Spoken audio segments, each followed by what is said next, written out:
Halo semuanya, selamat datang. Siap-siap ya, karena dalam beberapa menit ke depan, kita akan bedah tuntas gimana caranya menganalisis market apapun, khusus buat kamu yang masih pemula.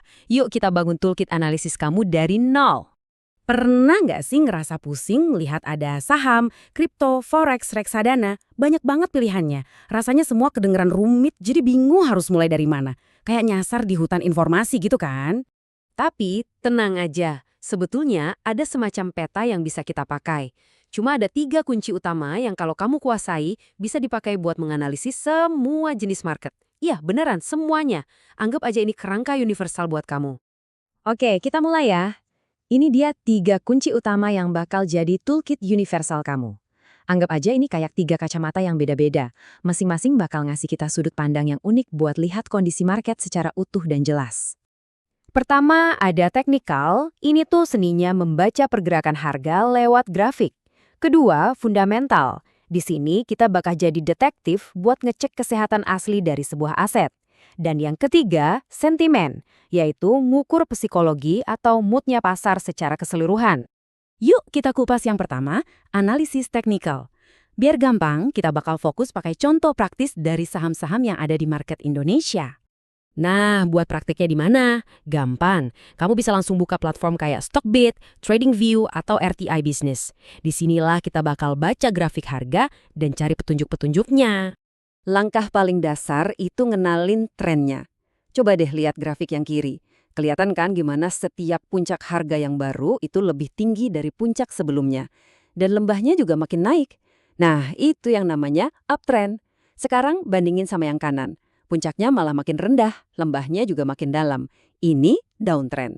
Bisa bedain dua pola ini aja udah jadi pondasi yang kuat banget.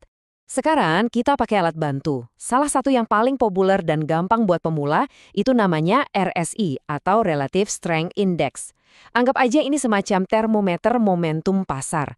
Fungsinya simpel banget, buat ngukur apakah sebuah saham itu udah kepanasan karena kebanyakan yang beli atau malah kedinginan karena kebanyakan yang jual. Cara bacanya gampang banget. Bayangin ada garis di angka 70 dan 30. Kalau RSI-nya naik ngelewatin 70, itu artinya overbought atau jenuh beli. Ini bisa jadi sinyal kalau antusiasme pasar udah di puncak dan ada kemungkinan harga bakal koreksi turun. Sebaliknya, kalau RSI-nya anjlok di bawah 30, itu namanya oversold atau jenuh jual. Ini bisa jadi pertanda kalau pasar udah terlalu pesimis dan ada peluang harga buat bangkit lagi. Oke, soal grafik cukup dulu. Sekarang kita pindah ke kunci kedua, analisis fundamental. Di sini kita nggak cuma lihat harga, tapi kita bakal bedah jeroannya, alias kesehatan asli dari sebuah aset. Buat saham, ada 4 langkah gampang nih. Pertama, kita jadi detektif laporan keuangan. Coba buka bagian financials di aplikasi kayak Stockbit, terus lihat laba ruginya. Pendapatannya tumbuh nggak? Kedua, cek utangnya. Perusahaan yang utangnya kegedean itu bisa berisiko. Ketiga, kita lihat valuasinya. Pakai rasio kayak PER dan PBV, kita bisa bandingin harga saham ini wajar nggak sih dibanding pesaingnya.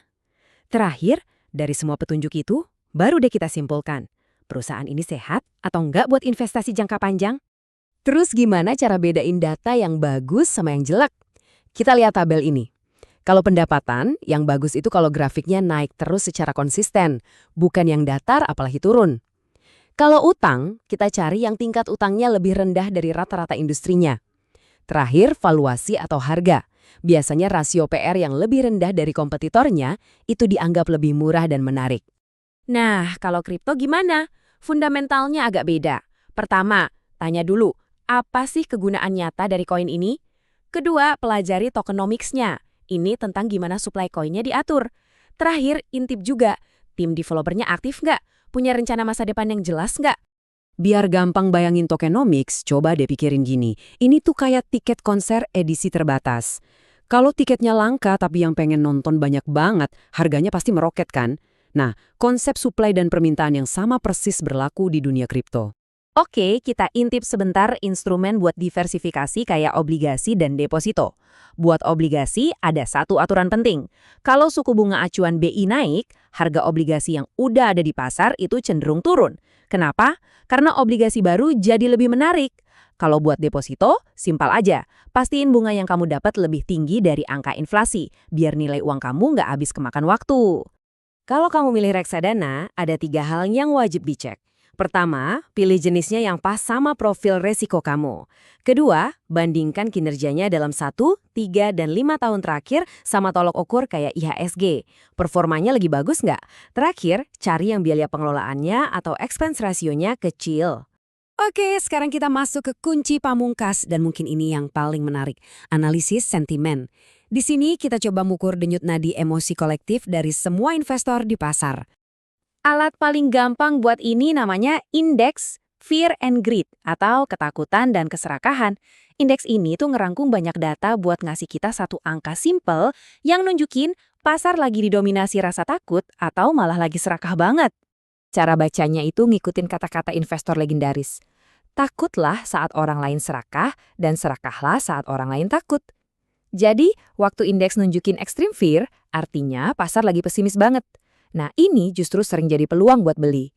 Sebaliknya, pas extreme greed melanda, semua orang lagi euforia. Disinilah kita justru harus lebih waspada. Sip! Ketiga kunci analisis udah kita bedah semua. Sekarang, yuk kita satuin lagi kepingan puzzle ini dan pastikan toolkit kamu benar-benar siap dipakai di dunia nyata. Jadi, ingat-ingat selalu 3 pilar ini ya. Cek grafiknya lewat technical, cek kesehatannya lewat fundamental, dan cek emosinya lewat sentimen. Kalau kamu gabungin ketiganya, pandangan kamu soal market bakal jauh lebih lengkap.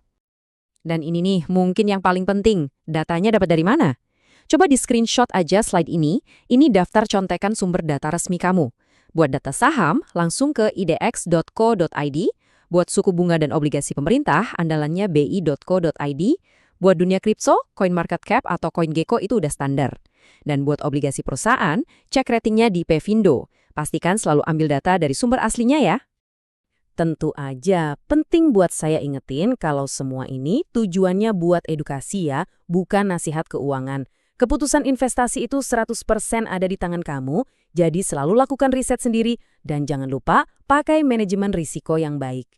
Nah, sekarang giliran kamu. Setelah dibekali 3 kunci sakti ini, teknikal, fundamental, dan sentimen, instrumen mana nih yang paling bikin kamu penasaran buat dianalisis pertama kali?